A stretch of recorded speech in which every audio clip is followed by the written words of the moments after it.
Hey, hi all. Hope you are doing great and preparing well for your exam. இந்த வீடியோவில் நம்ம என்ன பார்க்க போறோம் அப்படின்னா என்னோட RRBPO final result and also நான் மெயின்ஸில் என்ன ஸ்கோர் எடுத்திருந்தேன், இன்டர்வியூவில் என்ன ஸ்கோர் எடுத்திருந்தேன், என்னோட ஃபைனல் ஸ்கோர் எவ்வளோ அப்படின்றத பற்றியும் இந்த நான் வீடியோவில் சொல்கிறேன்.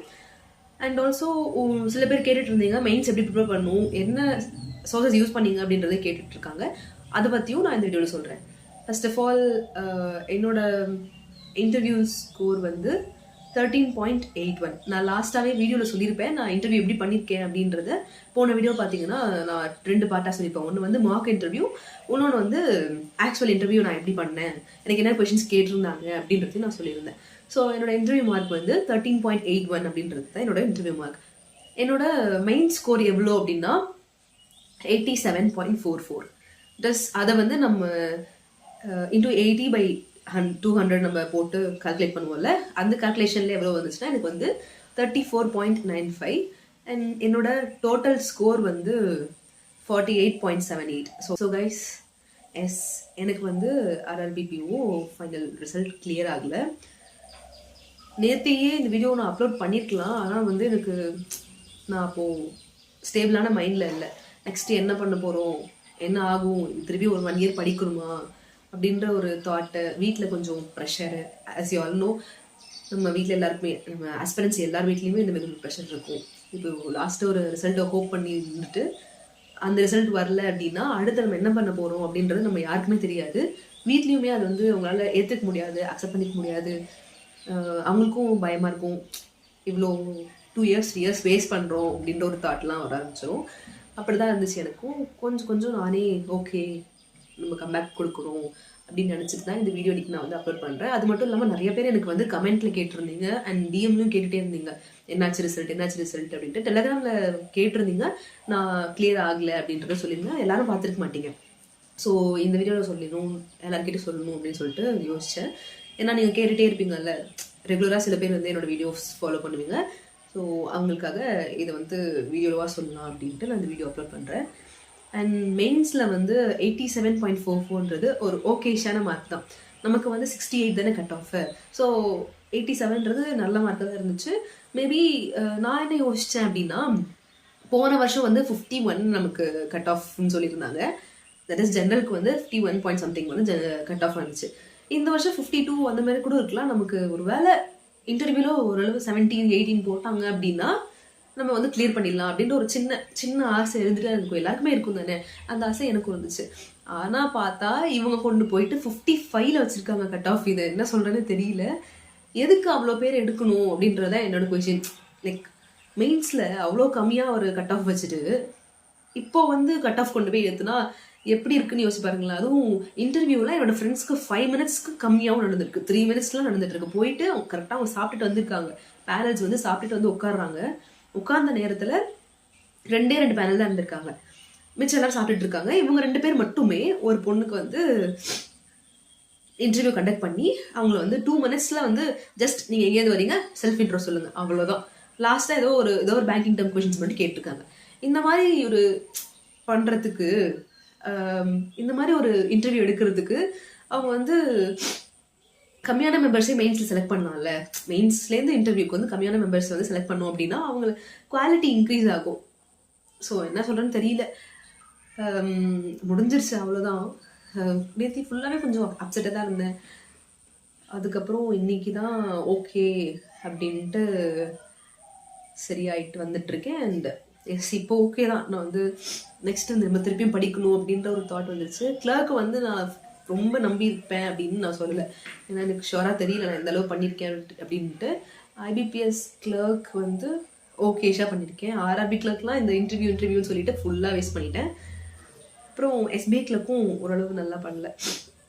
ஸோ இதுதான் இருந்துச்சு, எதுவும் போயிடுச்சு. நான் இப்போ ஃபர்ஸ்ட்ல என்ன படிக்க ஆரம்பிக்கணும் அப்படின்ற சுச்சுவேஷனில் தான் இருக்கேன்.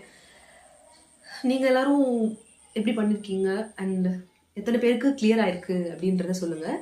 ஒருவேளை நீங்கள் கிளியர் ஆயிருந்தீங்க அப்படின்னா my heartful congratulations to all of you guys.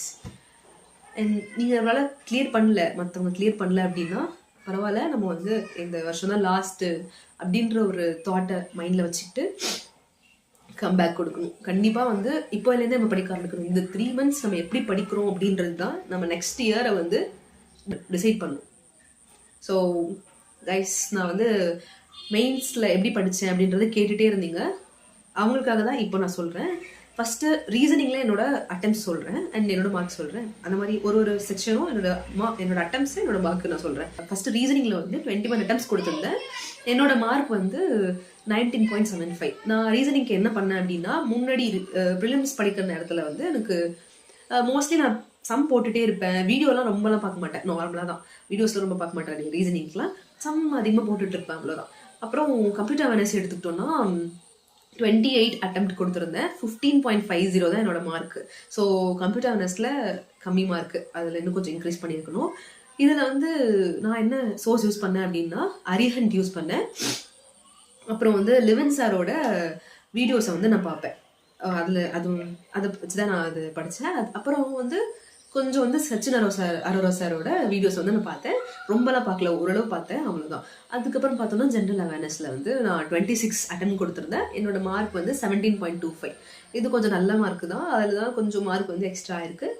So இதுக்கு நான் என்ன பண்ணேன் அப்படின்னா, கெரியர்ஸ் கிளவுட் தான் ஆஸ் யூஷுவல். உங்கள் எல்லாருக்கும் தெரியும், நான் கெரியர்ஸ் கிளவுட் தான் படிச்சுட்டு இருந்தேன். ஒரு வேளை வந்து நீங்கள் கெரியர்ஸ் கிளவுட் வாங்கணும் அப்படின்னு நினச்சிங்கன்னா, சப்ஸ்கிரைப் பண்ணணும்னு நினச்சிங்கன்னா, KA10 அப்படின்ற என்னோட கூப்பன் கோட் யூஸ் பண்ணிங்கன்னா உங்களுக்கு 10% எக்ஸ்ட்ரா டிஸ்கவுண்ட் கிடைக்கும். அண்ட் இது மட்டும் இல்லாமல் நான் வேறு என்ன பண்ணேன் ஜெனரல் அவேர்னஸ்க்கு அப்படின்னா, இப்போ நம்ம டெஸ்ட் போடுவோம்ல, அந்த டெஸ்ட்டோட ரிவ்யூ வந்து ஃபுல்லாக பார்க்கணும். நீங்கள் கரண்ட் அஃபேர்ஸ் வந்து ஃபுல்லாக பார்த்தா தான் உங்களுக்கு அந்த கொஷின்ஸ் ஒரு எக்ஸாமில் வந்தால் யூஸ்ஃபுல்லாக இருக்கும். நான் அது மட்டும் இல்லாமல் லாஸ்ட் 2 days வந்து எனக்கு டெஸ்ட் ரொம்பலாம் போடல, டெஸ்ட் ஸ்டாப் பண்ணிட்டேன். எக்ஸாம் டெஸ்ட் மார்க் டெஸ்ட் வந்து ஸ்டாப் பண்ணிட்டேன் மெயின்ஸ்க்கு முன்னாடி. அப்போது வந்து என்ன பண்ணேன்னா, கரண்ட் அஃபேர்ஸ்க்கு மட்டுமே நான் வந்து செக்ஷனல் டெஸ்ட் போட்டேன். செக்ஷனல்லாம் இப்போ நம்ம போடாமல் சில மார்க் டெஸ்ட்லாம் வச்சுருப்போம்ல, ஃபுல் மார்க்கே, அதில் இருக்க கரண்ட் அஃபேர்ஸ் செக்ஷன் மட்டும் போட்டுட்டு அதை ரிவ்யூ பார்த்துக்கிட்டேன். ஸோ அதுலேருந்தும் சில கொஷின்ஸ்லாம் வந்துச்சு. நெக்ஸ்ட் பார்த்தோன்னா இங்கிலீஷ் வந்து நான் 29 அட்டெம்ப்ட்ஸ் கொடுத்துருந்தேன். அதில் என்னோட மார்க் வந்து 21.50. நான் வந்து இங்கிலீஷ்க்கு என்ன பண்ணுவேன்னா, எடிட்டோரியல் படிப்பேன். எடிட்டோரியல் வந்து நான் இந்த ப்ரிலிம்ஸ்க்கு ப்ரிப்பேர் பண்ணும் போதே அதை ஸ்டார்ட் பண்ணிட்டேன். ஸோ எனக்கு கிராமர் நிறையா தெரியாது அப்படின்றது உங்களுக்கு தெரியும். இந்த மாதிரி ஒரு சென்டென்ஸ் ஃபார்மேஷன் எப்படி வரும் அப்படின்றத நான் எடிட்டோரியல் பண்ணி தான் கற்றுக்கிட்டேன். அதுக்கப்புறம் பார்த்தோன்னா குவான்ஸில் தான் கம்மி மார்க். எவ்வளோனா 13 தான் என்னோட அட்டெம்ப்ட்டு, 13 என்னோட ஸ்கோரு. ஸோ குவான்ஸ்க்கு இன்னும் கொஞ்சம் நான் ஒழுங்காக பண்ணியிருக்கலாம். ஸோ அண்ட் ரீசனிங்குமே நல்லாவே பண்ணியிருக்கலாம் இன்னும் கொஞ்சம் கூட.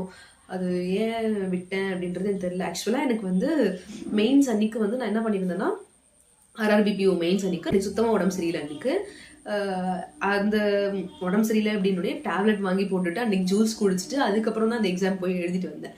மேபி நான் எக்ஸாம் அன்றைக்கி ஓகேவாக இருந்துச்சுன்னா உடம்பு இன்னும் கொஞ்சம் மார்க் கூட ஸ்கோர் பண்ணிக்கலாம்னு தெரியல. அது முடிஞ்சிருச்சு, அது அவ்வளோதான். ஓகே, நான் வந்து டோட்டலாக என்னோடய மார்க் வந்து 87.44 வந்து என்னோடய ஸ்கோரு.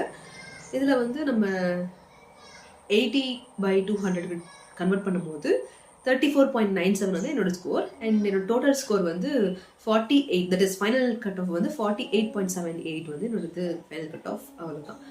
ஸோ அவ்வளோதான் கைஸ். இதை நான் வந்து இப்போ சொல்லணும் அப்படின்னு நினச்சேன்.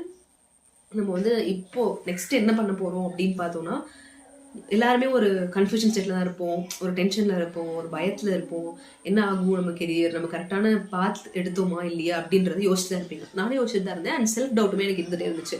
ஸோ இதில் இன்டர்வியூ கிட்ட வரைக்கும் போக முடிஞ்சுது. லைக் ஓரளவு நீங்கள் ஓகேயான ஸ்கோர் எடுத்துருக்கோம் அப்படின்னா நமக்கு அந்த கேப்பபிலிட்டி இருக்குது. ஸோ நீங்கள் வந்து செல்ஃப் டவுட் பண்ணாதீங்க, உங்களால் முடியும் அப்படின்னு நினச்சி இதுதான் நம்மளோட லாஸ்ட் அட்டெம்ப்ட் அப்படின்றத மைண்டில் வச்சுக்கோங்க. கண்டிப்பாக இந்த அட்டெம்ப்ட்லாம் நம்ம கிளியர் பண்ணுறோம். இப்போ upcoming LBOs and other exams கூட நம்ம வந்து கிளியர் பண்ண சான்சஸ் இருக்குது. இப்போ RBI அசிஸ்டன்ட் வந்து வந்திருக்குன்றது உங்கள் எல்லாருக்கும் தெரியும், நோட்டிஃபிகேஷன் வந்திருக்கு. ஸோ அதுக்கு ப்ரிப்பேர் பண்ண ஆரம்பிங்க. இப்போலேருந்தே நீங்கள் ஸ்டார்ட் பண்ணுங்கள். அப்போ தான் வந்து உங்களுக்கு எப்படி அந்த டச் இருந்துகிட்டே இருக்கும். நடுவில் இப்போ நீங்கள் 2 months நம்ம கேப் எடுத்துப்போம், லைக் நமக்கு அப்புறமா தானே எக்ஸாம் இருக்குது அப்படின்னு நினச்சிட்டு நீங்கள் ஸ்டாப் பண்ணிவிட்டு திருப்பி படிச்சிங்க அப்படின்னா அது செட்டே ஆகாது.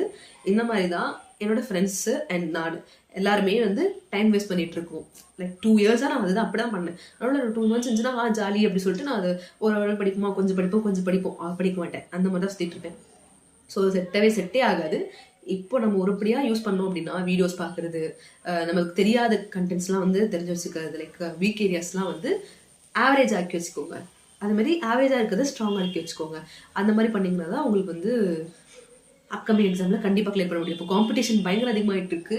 அது மட்டும் இல்லாமல் ப்ரைவேட்லலாம் கூட எல்லாருமே லே ஆஃப் ஆகிட்டு இருக்காங்க. மோஸ்ட்லி இப்போ ஏஐ வந்ததால நிறைய ரீப்ளேஸ்மெண்ட் நடந்துட்டு இருக்கு. நமக்கு இது நம்ம வந்துட்டோம். ஸோ நீங்கள் வந்து அடுத்து பின்னாடி போகாமல் ஃப்ரண்ட்டில் போகிறதுக்கு நம்ம என்னென்ன பண்ணலாம் அப்படின்றத யோசிச்சு அதுக்கேற்ற மாதிரி ஹார்ட் ஒர்க் பண்ணுங்க கைஸ். நான் வீக்லி த்ரைஸ் ஆச்சும் நான் வீடியோ போடலாம் அப்படின்ற பிளானில் இருக்கேன். லைக் என்னோட ஸ்கெடியூல் அண்ட் நான் என்ன பண்ணுறேன் அண்ட் எப்படி நான் ரீஸ்டார்ட் பண்ணுறேன் அப்படின்றத பற்றி அப்கமிங் வீடியோஸில் சொல்கிறேன். ஏன்னா உடனே நம்ம இப்போ படிக்க ஆரம்பித்தாதான் நம்மளால் வந்து வரப்போகிற எக்ஸாம்ஸ்க்கு வந்து நல்லா ஸ்கோர் பண்ண முடியும். கண்டிப்பாக இந்த இயர் நம்ம வந்து வாங்கியே ஆகணும், வர வழி இல்லை, யாருக்குமே வழி இல்லை அப்படின்ற மாதிரி மைண்டில் வச்சுட்டு படிக்க ஆரம்பிங்க கைஸ். So that's it. இந்த வீடியோ உங்களுக்கு யூஸ்ஃபுல்லாக இருந்திருக்கும்னு நினைக்கிறேன். நீங்கள் நினைக்கலாம் இவன் ஜாலியாக பேசிகிட்டு இருக்கா, கஷ்டமே ஃபீலே பண்ணல அப்படின்ட்டு. அது நான் நேற்றே முடிச்சுட்டேன். இருக்கும் தான், அது வந்து வெளியில் காமிக்க முடியாது. வெளியிலே நான் அப்படி சேட் ஆகிட்டே உங்கள்கிட்ட பேசிகிட்டு இருந்தால் உங்களுக்கும் அப்படி தான் இருக்கும்.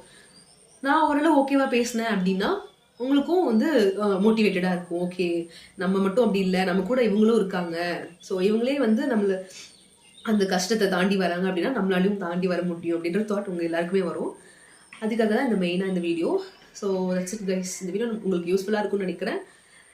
ஒருவேளை யூஸ்ஃபுல்லாக இருந்துச்சுன்னா kindly like, share and subscribe to my channel and see you all next video. Until then, bye.